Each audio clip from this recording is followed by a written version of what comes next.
Hola, muy buenas noches, buenos días o buenas tardes, dependiendo de dónde se estén conectando. Me llamo Richard Pinargota Rodríguez, soy médico imagenólogo, miembro de la Sociedad de Radiología y Diagnóstico por Imágenes de Manabí, docente de la Escuela de Medicina de la Universidad Laica Eloy Alfaro.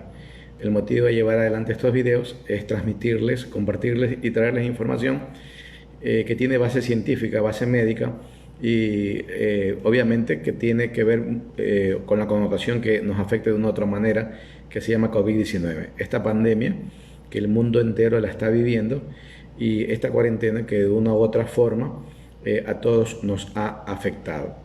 Así que tenemos llevando un buen tiempo con estos videos, desde probablemente mediados de marzo y hasta la fecha hemos tenido o empezado a hacer videos de una forma ya no diariamente, sino los días miércoles, viernes y domingo.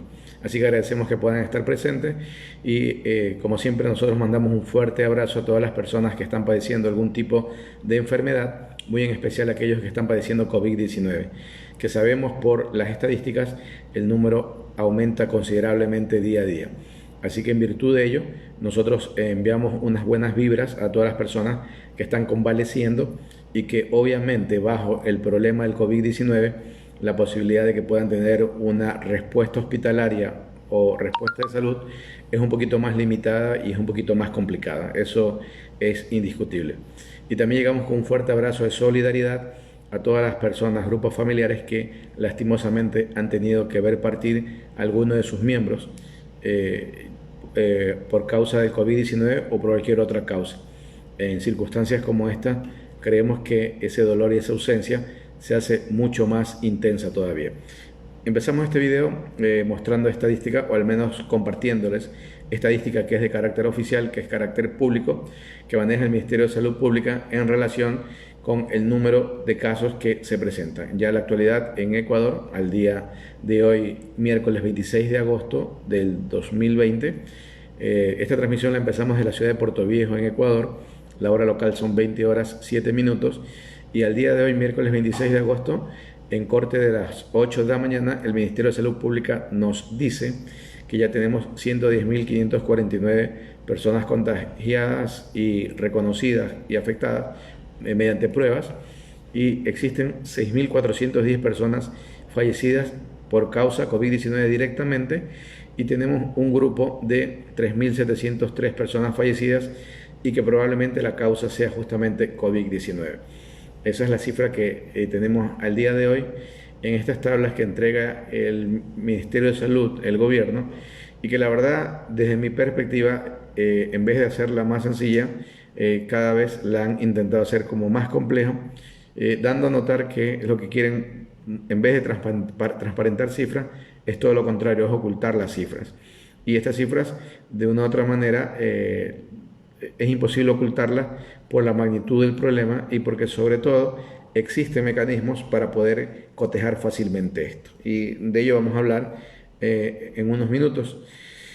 Y para tener una idea solamente, rápidamente mencionando lo que está ocurriendo, ustedes tengan presente que, por ejemplo, al día de hoy que supuestamente ya hay 110.549 casos, significa que han aumentado 1.519 casos en comparación al corte anterior, donde las provincias que más han incrementado en casos, en el orden de ellas, está Pichincha con más de 400 casos, Manabí con más de 177, Azuay con más de 173, Loja con más de 139, Sucumbíos con más de 102, Imbabura con más de 71, Guayas con más de 69. Entonces, el número de casos que aparecen, ¿sí?, es el número de personas que se les han realizado pruebas y que dieron positivos. Pero esto esconde que detrás de este número de casos hay un número bastante importante de personas que están contagiadas y que no salen a la luz pública, ya sea porque no les hacen pruebas, ya sea porque no llegan todavía a procesar sus pruebas, o ya sea porque existen sus registros en relación sobre todo a los lugares donde ellos llegan a acceder y que probablemente no tienen los medios. Entonces hay un sesgo importante de información, pero aún con sesgo vemos que las cifras son bastante alarmantes todavía y son de bastante consideración. Sin lugar a dudas, lo de Pichincha, teniendo más de 400 casos, modificación de un día a otro, es una señal de alarma. Y es una señal de alarma porque si nosotros comenzamos a comparar con los fallecidos, tenemos que entender que si vemos el número de personas que han fallecido en relación a lo que me dice el registro civil, voy a entender que tomando en cuenta el mes de marzo, abril, mayo, junio, julio y agosto, o sea, en total estos 6 meses, en el registro civil existen en el 2019 la cantidad de 35.195 personas fallecidas, que si yo lo comparo con los años anteriores, más o menos iba a la par. Hay una pequeña variabilidad, pero más o menos iba a la par. Y si comparo con el 2020, la cifra es de 66.637 personas fallecidas. Ojo, cifras oficiales del registro civil. Hay una diferencia de 31.442 personas fallecidas que en teoría no tenemos causa para ello. Entonces, de estos 31.442, el gobierno nos dice que han fallecido directamente por COVID la friolera de 6.410 y con una alta probabilidad 3.703. O sea, están hablando de que ahí se justificarían 10.100 personas fallecidas. Pero la cifra total de personas fallecidas estamos hablando que son 31.442, o sea, 20.000 personas de diferencia. Tomemos en cuenta que ahora, ¿sí?, en Ecuador, dentro de los índices mayores de mortalidad, los accidentes de tránsito aparecían entre los 5 primeros puestos. Entonces, si ahora, desde épocas de la pandemia, y al menos marzo, abril y mayo, fueron meses donde los accidentes de tránsito prácticamente se redujeron a cero. Ya desde junio, julio, sobre todo agosto, los accidentes de tránsito comenzaron a presentarse como se presentan normalmente, porque comenzaron a circular mayor cantidad de vehículos, motorizados, etcétera, y de una u otra manera, este tipo de personas o de gente que se movilizan, aumenta la posibilidad también de que haya mayores personas que fallecen. Así que tenemos que entender que hay un grupo de más de 20.000 personas que no hay una justificación la causa de su muerte. Entonces no hay que ser tan genio para interpretar fácilmente de lo que estamos hablando. Incluso por fuera, o sea, me refiero a los medios de comunicación internacionales, ¿sí?, hablan claramente de que la cifra nuestra, ¿sí?, probablemente rondaría entre 40.000 a 60.000 personas, ¿sí?, que han tenido que ver directo o indirectamente su fallecimiento por COVID-19. Es una cifra alarmante y es una cifra que más temprano que tarde va a salir a la luz pública. Es imposible ocultar este tipo de cosas. Y yo ya les he dicho 1.000.000 veces, es imposible porque acá en Ecuador, como en casi todos los países, cuando algo fallece, los familiares, los cercanos, tienen que ir a hacer este trámite en el registro civil, porque si no te siguen cobrando deudas, etcétera, entonces, tantas cosas que ocurren. Entonces, salvo que tú vivas solo, no tengas nadie al lado tuyo, tú falleces y quedas, no sé, botado en una habitación y nadie sabe de ti, pero normalmente, en la gran mayoría de los casos, las personas que fallecen, sus deudos tienen que hacer los trámites en el registro civil. Y por ende, esa estadística del registro civil no puede ser alterable, es inalterable obviamente, manipulable ni nada por el estilo. Entonces ahí el gobierno tiene un gran tropiezo dentro de su afán, dentro de sus fines de manipular y alterar las cifras. Así que yo les digo, esto hay que tomarlo con bastante atención, porque había mencionado que incluso la Organización Mundial de la Salud está calificando los actos de negligencias que se dan en la pandemia, incluso considerándolas como afectaciones a los derechos humanos. Así que las personas que dirigen el gobierno, ¿sí?, de una u otra manera, se van a enfrentar ya a demandas. Incluso ya hay un grupo de personas, de afectados, de fallecidos iniciales, que están estableciendo demandas a nivel internacional, porque aquí la justicia no está funcionando, hay que ser honesto. La justicia está parcializada, hiper mega parcializada. Yo creo que de una u otra manera parece que siempre ha estado así la justicia, pero ahora es calamitoso y exageradamente descarado la forma como lo hace. Entonces la gente está buscando que le den justicia en la parte internacional, y eso es lo que ocurre, porque ya les digo, es imposible ocultar esa cifra, es imposible. El Ministerio de Salud Pública confirma que hay, el del día de ayer a hoy, hay más de 42 personas fallecidas, 7 probables por COVID-19, y el registro civil habla de este exceso que hemos mencionado, más de 33.000 personas, y se suman 171. Ahora, ¿de dónde viene todo el problema? El problema surge también de que, aparte de lo negligente del gobierno, no han hecho lo que más se recomendó que hicieran, de hacer la mayor cantidad de pruebas, hacer la mayor cantidad de test, para de una u otra manera uno poder tener una mejor apreciación de lo que estaba ocurriendo. Y en virtud de que no se hizo aquello, sí, por supuesto que vienen y aparecen todo esto. En cuanto a lo oficial, el caso de las personas fallecidas en cuanto a los picos mayores de personas fallecidas en la parte oficial tenemos que ha sido el 25 de julio, el 1 de agosto, el 3 de agosto, el 5 de agosto, el 10 de agosto y el 15 de agosto. Son los momentos más cumbres, por decirlo así.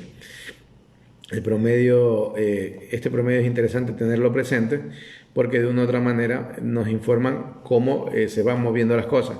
Porque recuerden que una vez que se sueltan o se flexibilizan ciertas situaciones, automáticamente la posibilidad de que en el transcurso de 8 a 14 días se incrementen los casos es muy real. Y dentro de ello hay que incluso ver lo que ocurrió anteriormente, cuando teníamos que, por ejemplo, Guayaquil, cuando tuvo su problema severo, llegó a picos de contagios y picos de personas que fallecieron muy altos, sobre todo para el mes de abril, ¿sí? Picos en el 8 de abril, 23 de abril, ¿sí? Picos muy interesantes, muy altos. Así que ya les digo nuevamente, es imposible que se pueda ocultar, es imposible que no se pueda demostrar pronto la cantidad de personas afectadas, porque las cifras saltan a la vista, es mucho más que evidente.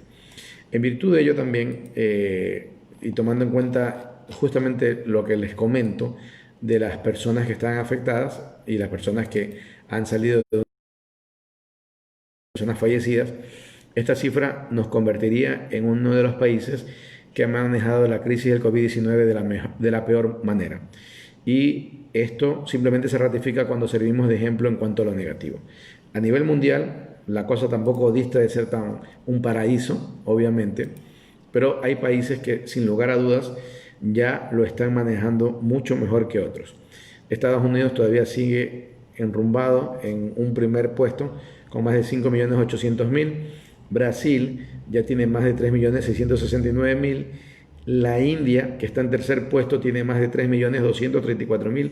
Lo de la India es increíble porque ha crecido considerablemente. Miren, en este momento en el mundo ya superamos los 24 millones de casos positivos y hay más de 822.480 personas fallecidas y reconocidas.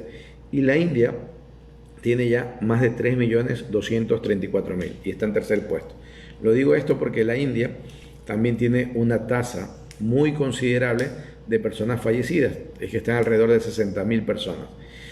Luego tengo Rusia está en cuarto puesto, pero con Rusia pasa algo interesante, que el crecimiento último que ha tenido Rusia no es tan acentuado como lo venía presentando tiempo atrás. En virtud de ello, Rusia tiene 968.000 casos positivos. Sudáfrica está en quinto puesto con más de 615.000. Aquí viene Perú con más de 607.000, sexto. México y Colombia prácticamente empatados, séptimo y octavo, con 568.000, 562.000. Y miren aquí quién llegó al noveno puesto, a desplazar a Chile: España. España en este momento está en noveno puesto con más de 419.000. ¿Y por qué España llega a esto?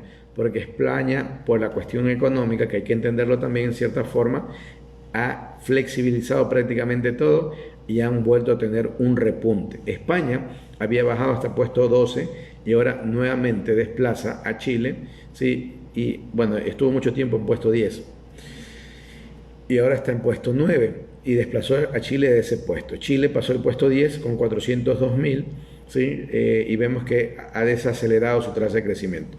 Otro que ha incrementado y ya está en puesto 11 se llama Argentina, que incluso en los últimos 2 días, sobre todo en las últimas 24 horas, ha tenido un pico de crecimiento de contagio. Ya hoy por hoy Argentina, que está en este puesto, en el puesto 11 tiene más de 370.000. Irán en el 12, Reino Unido en el 13, Arabia Saudita en el 14, Bangladesh en el 15, Pakistán en el puesto número 16, Francia en el 17, Italia en el 18, Turquía en el 19 y Alemania en el puesto número 20. Aquí tenemos en el 21, con más de 215.000 casos, a Irak, Filipinas en el 22, Indonesia en el 23, Canadá en el 24, Qatar en el 25, Ucrania en el 26 y Bolivia en el 27, superándonos a nosotros que estamos en teoría en el puesto 28. Israel se acerca mucho a nuestras cifras oficiales en el puesto 29 con 108.000, Kazajistán en el puesto 30 con 105.000. Y miren, Egipto en el 31, República Dominicana en el 32, han desplazado a China que se encuentra en el 33, por eso hasta el día de mañana, porque ya China tiene 89.779 casos y Panamá tiene 89.082. La diferencia es que China está haciendo las cosas de mejor manera. Suecia ya está en el puesto número 34 con más de 87.000 casos. O sea, de aquí en 3 días China pasará al puesto 34-35 de esto. O sea, miren cómo hay países que se ve que están aplicando las cosas de mejor manera. Rusia, China hace rato lo habíamos mencionado, Alemania, ¿sí? Aunque han tenido un ligero repunte, entre otros. Así que la cosa por allá al menos pinta de esa manera. Y países que la verdad se ha descontrolado mucho, podríamos notar a la India, ¿sí? México está teniendo sus fluctuaciones, Perú todavía no amaina el problema, y en ese sentido también tenemos el dato interesante de lo que está ocurriendo con Argentina entre los más próximos. Así que para que tengan una idea, en cuanto al número de fallecidos, la letalidad, cuando ya en Estados Unidos superaron los 5.800.000, tenían 179.596 personas fallecidas. Brasil con más de 3.600.000, 116.580. Perú con más de 607.000, tiene 28.000 personas fallecidas. México con más de 568.000, tiene 61.450. Colombia con más de 562.000, tiene 17.889. Chile con más de 402.000, tiene 10.990. Argentina con más de 370.000, tiene 7.839. Bolivia con más de 110.000, tiene 4.664. Aquí estaríamos nosotros con 110.000 y en teoría con más de 10.000 pacientes fallecidos. ¿Sí? República Dominicana con 92.000, tiene 1.613. Panamá con 88.000, tiene 1.919. Aquí vienen países como Venezuela, que tiene 343 casos de personas fallecidas, Costa Rica 376, Paraguay 231, Nicaragua 137, Cuba 92, Uruguay 43. Estos dos últimos países, sobre todo Cuba y Uruguay, definitivamente que la cosa la tienen muy controlada. ¿Sí? Y aquí en Ecuador, que tenemos esta cifra, es importante mencionar que donde más casos se han reportado en las últimas 24 horas está Pichincha, Manabí, Azuay y Loja. Entonces a Pichincha, a Manabí y Azuay y a Lojas no pueden bajar la guardia en ningún momento. Y hoy entra una provincia oriental que es Sucumbíos, también donde el número de casos se ha incrementado de una manera bastante importante. Muy bien, y en virtud de todo esto pasa algo que acá, al menos en los medios nacionales, no se comenta mucho, porque recuerden ustedes, los medios nacionales, los medios tradicionales están protegiendo al gobierno de toda la debacle, de toda la corrupción, ¿sí? De toda la cantidad de tonterías y de todas las metiduras de patas que han realizado, y los protegen la prensa tradicional. Pero en el exterior, en cambio, como no hay mayores compromisos, pueden publicar todo. Es más, hoy día en el periódico ABC de España publican lo siguiente: la pandemia deja al 83% de los trabajadores de Ecuador en el desempleo o con condiciones precarias. El mercado laboral del país sudamericano se deterioró, o sea, de Ecuador, se deteriora debido al parón económico ante la falta de incentivos del Estado al sector productivo. Y hay que ser honesto, el gobierno no ha hecho absolutamente nada para que los trabajadores y de una u otra manera el sector productivo pueda tener algún tipo de consideración. Habíamos puesto el caso de Chile, por ejemplo, donde aquellas personas productivas que demostraban que tenían una pérdida de su facturación o sus ingresos alrededor del 30% o más con respecto al año anterior, automáticamente recibían un crédito de tasa de interés cero, de 0% de tasa de interés, que usted lo comenzaba a pagar pasado un año. O sea, y ahí cómo no se puede reactivar una economía.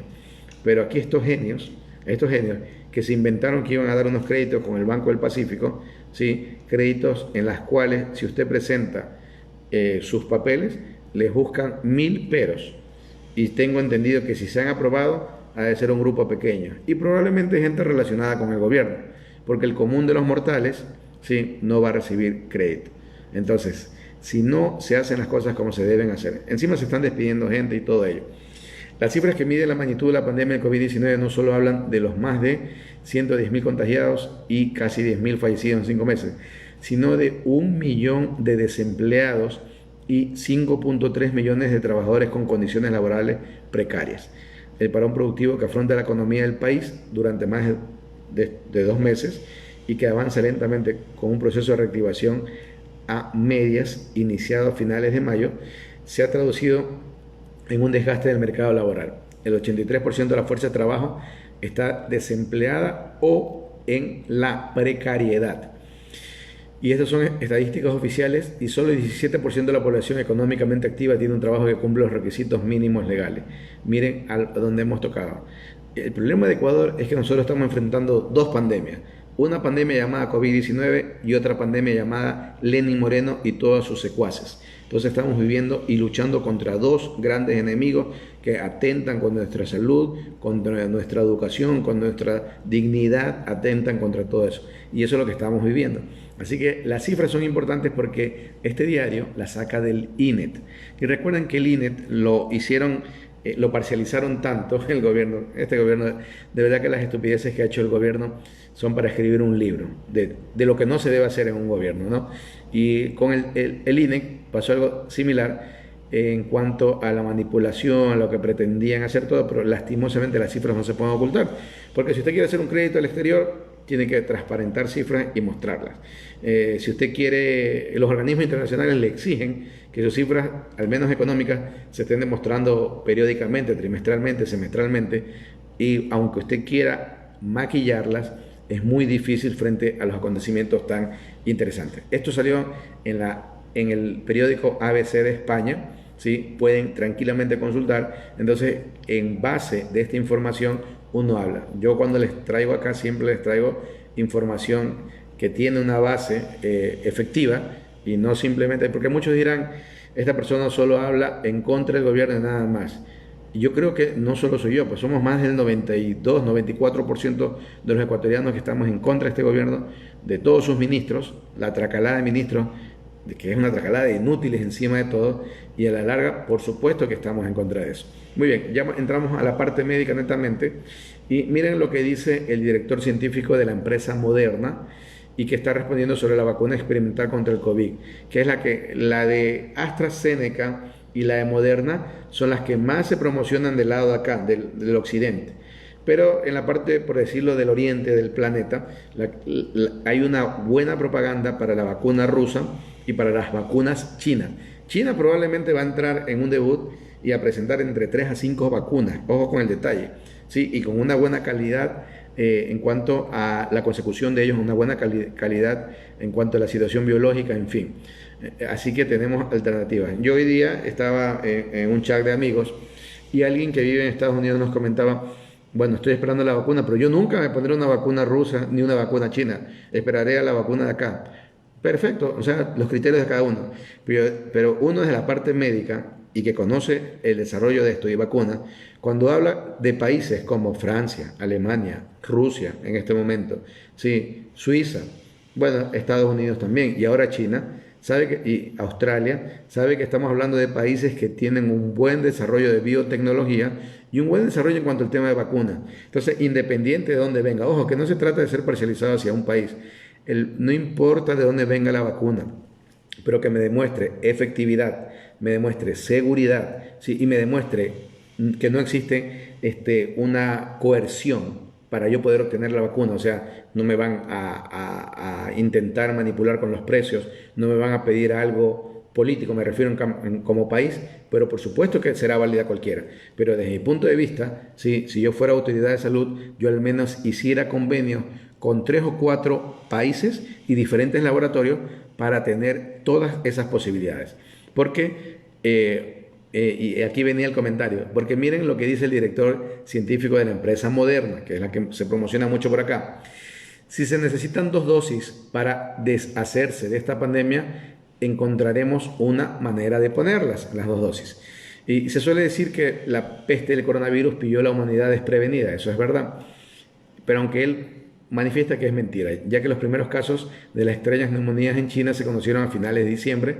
El 11 de enero ya los científicos chinos publicaron el genoma culpable. Eso sí es importante, lo que hizo China. Ellos contribuyeron enormemente y entregaron el genoma, el estudio de la arquitectura que compone, la arquitectura biológica que compone al virus, ya el 11 de enero, y la entregó a todo el planeta. Por lo tanto, tú ya tenías secuenciado el genoma y era más fácil poder entrar a combatir a ese problema. Solo 2 días después, o sea, el 13 de enero, la empresa Moderna y el Instituto Nacional de Salud de Estados Unidos terminaron el diseño de una vacuna experimental y comenzaron a fabricarla. Miren lo importante de todo esto. El 16 de marzo, en un tiempo récord de 63 días, pincharon la primera vacuna a un voluntario. El médico israelí Tal Satz, que nació en Haifa en 1965, es uno de los responsables de este récord sin precedentes. Su vacuna experimental contra el COVID es una de las más adelantadas. Bueno, hay otras más, solo que es como te plantean a veces. Y está en este ensayo internacional de más de 30.000 voluntarios, personas de algunos países como Inglaterra, Brasil, Sudáfrica e incluso Israel. Los primeros datos en adultos de más de 55 años, incluso en septuagenarios, son prometedores, ¿sí? Septuagenarios, acuérdense, en personas de la séptima década. Y esto nos comentaba este doctor que se apellido Sachs, que decía que él estaba muy contento por los resultados en personas mayores y obviamente él también entraba a ser persona mayor y se sentía alegre por eso. Ahora le preguntan a él, ¿la vacuna requerirá 2 dosis? Él comenta, sí, creen que una segunda dosis claramente estimula la respuesta inmune y sí puede dar un empujón. Así que probablemente sí es seguro que se deba una segunda dosis. Le preguntan, ¿qué implicaciones tiene necesitar 2 dosis? Si con una dosis ya es un gran desafío vacunar a casi toda la población mundial, 2 dosis es algo sin precedentes. Y él manifiesta, es cierto, desde el punto de vista operativo es más complicado y es cierto que requeriría más recursos, pero él pregunta, ¿queremos una vacuna que sea muy efectiva o una vacuna que sea muy efectiva o una vacuna que sea efectiva? Entonces, si ellos quieren ofrecer una vacuna posible que sea muy efectiva y no solo efectiva, probablemente van a llegar a lo de las 2 dosis. Preguntan, ¿qué puede salir mal durante el actual ensayo en fase 3 con las 30.000 personas? Y la respuesta es, lo que más le preocupa es que no haya suficientes personas que se infecten y tengan la enfermedad durante el ensayo. O sea, de las personas que van a estar vacunadas. Es estupendo para la sociedad que la situación, desde el punto de vista epidemiológico, esté bajo control y el virus desaparezca. Pero la capacidad de la fase 3 para demostrar la eficacia de la vacuna depende del número de casos en el grupo de control, cuyos miembros van a recibir un placebo, o sea, algo que no es vacuna, y con el grupo de personas vacunadas. Si no hay casos, no sabremos si la vacuna es eficaz. Le preguntan también, ¿cuáles son los riesgos de empezar a vacunar a la gente demasiado pronto? Porque Donald Trump quería comenzar a vacunar antes de las elecciones presidenciales del 3 de noviembre. Obviamente, estrategia política. Como hoy día nuestra ministra, que le han puesto el sobrenombre de repartidora, ya saben a quién me refiero, quiere que las elecciones no sean obligatorias de una u otra manera. No sé a quién quiere favorecer o perjudicar, pero con lo que se sale en cada una de eso. Luego de la declaración de los audios de este asambleísta Mendoza, imputado en estos negociados del hospital de Pedernales.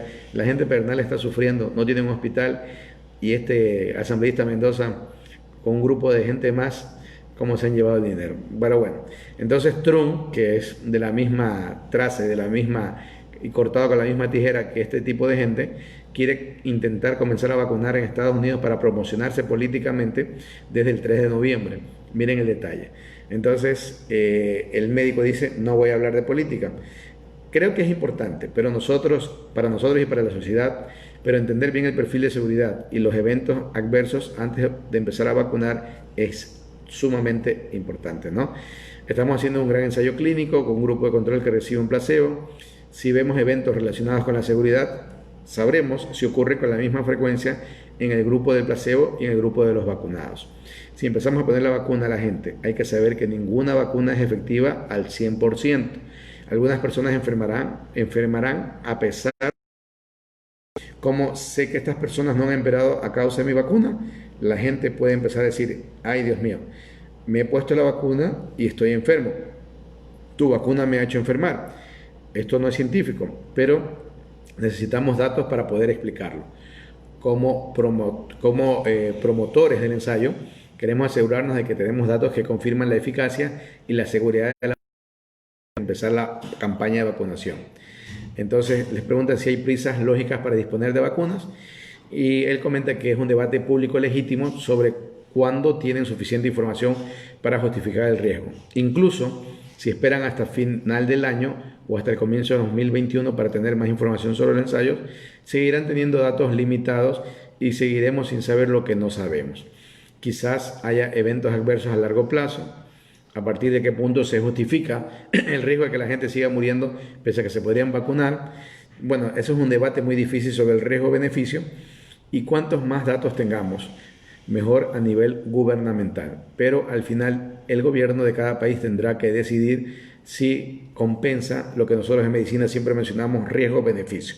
¿Qué conviene más? No creo que nadie vaya a imponer vacunas obligatorias, es lo más probable. Cada persona para querer vacunarse tendrá que estar tranquila respecto a que la vacuna es suficientemente segura y probablemente eficaz.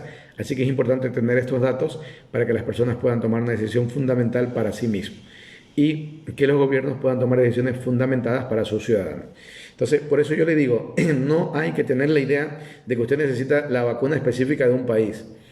Demuestre eficacia y seguridad esa vacuna, esa vale la pena. Y uno como país debería estar permeable a tener la posibilidad abierta de al menos estar contando con 3 o 4 opciones de vacunas diferentes. Yo les digo, para mí, yo creo que ya en enero, bueno, es que este gobierno es tan malo, es tan pésimo, pero en un gobierno medianamente de medianos resultados, que haga las cosas a medias, ¿sí? Debería ya en enero tener las primeras cantidades de vacunas. Miren que México, como entra en estudio fase 3 con la vacuna rusa, ya ahorita en septiembre van a vacunar a más de 3.000 personas voluntarias para hacer el estudio fase 3 con ellos. ¿Sí? Nosotros hubiéramos, si tuviéramos al menos un poquito más de capacidad de negociación y capacidad resolutiva, cosas que no las tiene el gobierno, también deberíamos estar incluidos, inmersos en los estudios fase 3, pero no ocurre. Entonces, yo creo que en teoría, en enero, podrían llegar vacunas ya inicialmente. Y eso es verdad. O sea, a nadie se le va a exigir que se vacune, pero usted tendrá que sopesar si es más conveniente hacerlo o no hacerlo. Lo bueno que nosotros los ecuatorianos sí tenemos un apego y sí tenemos seguridad y confianza en las vacunas. Por algo uno lleva a sus hijos chiquitos a vacunarse, o sea, y es más, la gente se pelea por la vacuna, o sea, cuando hay un problema de vacunas que no hay, comienza a ser problema, o sea, como debe de ser, porque sabe que la vacuna, pese a todo lo que se pueda decir y argumentando los grupos antivacunas, las vacunas producen más beneficio que el probable daño que pudiera existir. Así que en ese sentido, por ejemplo, si a mí me tocara decidirme para mí, por si acaso, o para mi familia, y ya estuviera aquí la vacuna rusa, yo me la pusiera cerrado de ojos. Si estuviera la vacuna china y luego de ver los estudios que hayan realizado ellos, me la pongo cerrada de ojos. Y si fuera la de AstraZeneca, también viendo los resultados de ellos, me la pongo cerrada de ojos. ¿Sí? Entonces, para mí no tiene nada que ver con el país, tiene que ver con la seguridad y con la eficacia. Así que sí sería bueno que ustedes, ¿sí?, no se dejen engatusar solamente con que cierto país podría servir a otro país, no. la vacuna, si es hecha en Perú, si es hecha en Bolivia, si es hecha aquí en Ecuador, si es hecha en Surinam, si es hecha en Taiwán, si es hecha en donde sea, y demuestra lo que les estoy comentando, ustedes tienen que tener confianza, ¿sí? Y ojo, ojalá que no se vean un negociado con las vacunas, porque en este gobierno se han dado las peores cosas del mundo que, no sé, debería haber una veeduría ciudadana real, ¿sí? Al menos deberíamos conformar una veeduría ciudadana, todas las personas que queremos que las cosas se hagan bien, para observar el manejo de lo que va a ocurrir con las vacunas. Eso sí sería importante, como sociedad civil se comienza a gestar. Es más, yo voy a proponerlo en algunos grupos que estoy, sí, para comenzar a formar una veeduría ciudadana para lo que corresponde a vacunas. Tanto por lo que puede ocurrir con el gobierno, que lo más probable siempre va a ser sobreprecio, corrupción y este tipo de cosas, y cuanto también las consecuencias que podrían dar las vacunas en las personas que nos las vamos a colocar. Así que hay que tener presente eso. Muy bien, para ir no alargando tanto esto, en las personas que son defensoras del eucalipto como tal, pues bueno, hay un estudio británico que revela que hay ciertos aerosoles que utilizan contra insectos y que tienen como base lo que es el aceite de la hoja de eucalipto, que se llama el Eucalyptus citriodorum, ¿sí? Y que eventualmente podría proteger contra el SARS-CoV tipo 2 en los estudios que han hecho en laboratorio. Sin embargo, ¿sí? Solamente para dejarlo clarísimo, el citriodiol, que es el ingrediente de varios tipos de aerosoles, ¿sí? Parece, y que es efectivo contra insectos, parece que es capaz de matar algunos tipos de coronavirus, ¿sí? En mayo de este año se dio a conocer que el Ministerio de Defensa británico estaba entregando un repelente de mosquitos como capa adicional de protección para los soldados que se encontraban en línea de frente contra el COVID-19. El secretario de Defensa, que se llama Ben Wallace, afirmó entonces que la solución más débil de aerosol con citriodiol forma una barrera en la piel y se ha descubierto que proporciona una barrera contra variantes del virus SARS, similares a la que está causando la pandemia actual. En ese sentido, el ministro británico subrayó que se decidió usar un aerosol en base de citriodiol después de que el jefe de servicios médicos del ejército confirmara que su uso no haría ningún daño. Sin embargo, el médico especificó que la sustancia debe usarse con precaución y como una medida adicional. Ojo, no están hablando de las inhalaciones de eucaliptos, por si acaso. Están hablando de la utilización de aerosol como unidad de protección de barrera, sobre todo para la piel, etcétera, ¿no? Si bien es cierto, el virus no entra por la piel, pero si algo queda en la piel y uno se toca y luego se toca la cara, ahí sí habría esa posibilidad. Entonces están dando eso. Nuevamente, no se trata de que la gente vaya a salir a comenzar a tener sumerios, creo que se dicen, o sea, cuando comienzan a hacer esta terapia con humos, ¿sí? Bueno, ya mismo alguien me ha de escribir y me ha de corregir. Entonces comienzan a tener en toda su habitación llena de eucalipto. No, no se trata de eso, pero al menos puede servir, ayudar un poco, ¿sí? Era un dato que era interesante comentarles porque ya saben, aquí venimos de una otra manera a que hasta incluso los bulos puedan, los bulos como tales desaparezcan y las cosas que podrían sonar a bulos y que poco a poco van tomando fuerza también se vayan conociendo. Muy bien, voy a comenzar a leer lo que ustedes colocan, escriben, mencionan por acá, que de una otra manera también hace un poco más interactiva esta charla y de una otra manera, pienso yo, nos hace que sea un poquito más entretenida. Así que si me dan un minutito. Hoy día mi internet y mi computadora han estado un poquito cansadas, como el dueño me parece, así que creo que ha sido general esta cuestión. Bueno, voy a leerlas por acá porque creo que por el otro lado va a ser un poco más difícil. Y vamos mencionando a las personas que nos están acompañando. Se ha unido Yale Delgado, Luis Carlos de Mera también, la abogada Gladys Pinargota se ha unido, Pablo Causput se ha unido, Brigitte Macías, Luz Marina Restrepo, Josué Mero, Gregorio Saltos Intriago, Diana Mero y manda saludar, saludos, Lupe Gisela, César Hermida, ha de ser el colega, Alex López, Denise Santos, Teresa Proaño Buenaño, Merce Zambrano Manrique, el arquitecto Wilson Roberto Gusqui Lozada, Denise Santos, Silvia Lisbeth Intriago Mantuano, esperemos que se esté recuperando mejor de su salud, sabemos que está un poquito delicada. Hermes Salvador Rodríguez Pérez manda saludos y a comentar que está interesante. Tatiana de Salas manda saludos también. Salas Nachitos Auroris. Daniel Villamar de Macías manda saludos. Cristian Plúa Marquínez, Marcelo Sánchez, la señora Gladys Rodríguez, Marta Santana. Ella nos escribe: gracias por su aporte, esperamos que llegue la mejor vacuna para nosotros en enero, bendiciones. Sí, pensando en eso, porque podría incluso estar antes. Muy bien. También Carlos Moreira se ha unido en este último momento, así que también le mandamos un fuerte saludo. Por acá vamos a ver si se ha podido abrir un poco más. Me parece que no. Bueno, y de esta manera vamos llegando a la parte final de esto. La verdad que no hay que perder la fe, ¿sí? Javier Pimentel en sus cortos, en sus videos, comenta de que no hay que hacerlo, y es verdad, no hay que perder la fe, porque al menos de esto de la pandemia, yo creo que vamos a salir más fortalecidos, como humanos, como personas que quieren la vida, que quieren la salud, que desean y que aprecian, que parece increíble, ¿no? Lo digo esto porque a veces nosotros nos olvidamos lo valioso que es estar sano, y nos olvidamos porque lo normal es estar sano. Entonces, cuando hay un pequeño quebranto en nuestra salud o un gran quebranto, ahí comprendemos la importancia de la salud, como tan importante es la educación. Por eso yo les comento, y desde mi punto de vista, nosotros en Ecuador en febrero vamos a tener elecciones. Por favor, fijémonos en personas que honestamente se vayan a comprometer con salud y educación, ¿sí? Es muy difícil que un gobierno pueda entregar salud completa al 100%, es muy difícil por los costos, por todo, pero que al menos genere todas las condiciones para que no haya una persona que por no tener acceso a salud llegue a fallecer o llegue a tener algunas consideraciones. Porque ojo con el detalle, ¿sí?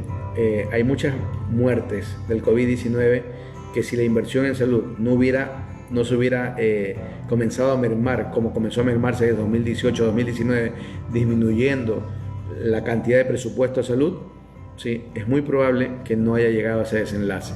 Por eso le digo, estas autoridades que tenemos van a tener que pagarla con la justicia, probablemente no de este país, pero internacionalmente, porque las cosas que han hecho y que cada vez se van descubriendo cada vez más, ¿sí? No tienen nombre. Por ejemplo, si el hospital de Pedernales ya estuviera construido, que ya se entregó el dinero hace mucho tiempo, y no se lo hubieran robado, ¿sí? Estos legisladores, estos ministros que entregaron los hospitales, y hoy día sabemos quién fue que repartió los hospitales. Sabemos que hay una ministra, ¿sí? Que repartió los hospitales a cambio de votos, ¿sí? Nosotros estuviéramos en mejores condiciones.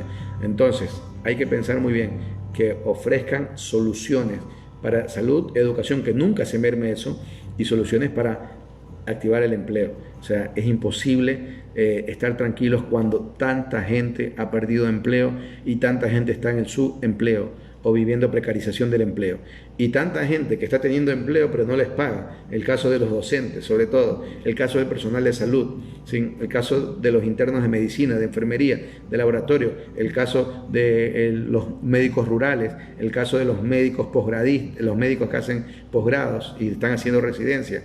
O sea, es un absurdo. Y lo peor que ustedes vieran cuánto es que a ellos se les tiene que pagar. Sí, probablemente a los internos no ha de ser una cifra más allá de $3 millones.